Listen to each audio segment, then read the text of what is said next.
Hi, it's Steve. Today we'd like to show you how to change the air filter on your refrigerator. It's a really easy job. Let me show you how we do it. To change the air filter, we're simply going to open the refrigerator up. We suggest that you remove any items that are on that top shelf and anything that is in the middle of the next shelf down. We'll then lift that top shelf off. Just lift up in the front, pull it towards you, and then tilt it down, rotate it, and pull it out completely. Now to install the new one, we're simply going to lift that door up again, set the bottom end in first, press the top in, and it'll latch itself in place.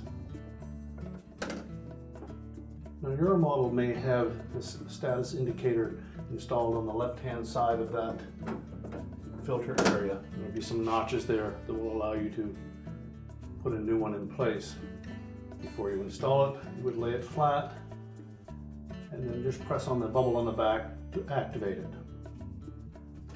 Now, other models have an indicator built into the controls that will show up across that display to tell you when the filter is due to be changed.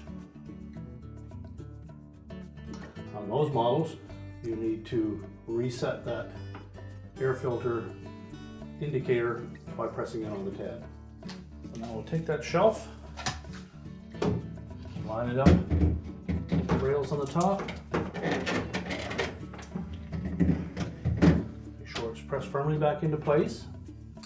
And next we're going to activate that air filter monitor. Simply depress the button for about 3 seconds.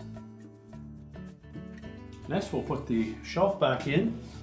So just tuck it in behind the bins. Drop the hooks at the back down over those rails. Slide it back into position.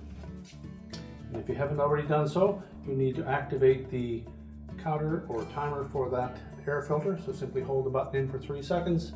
The light will turn blue and it's all set. And your repair is complete.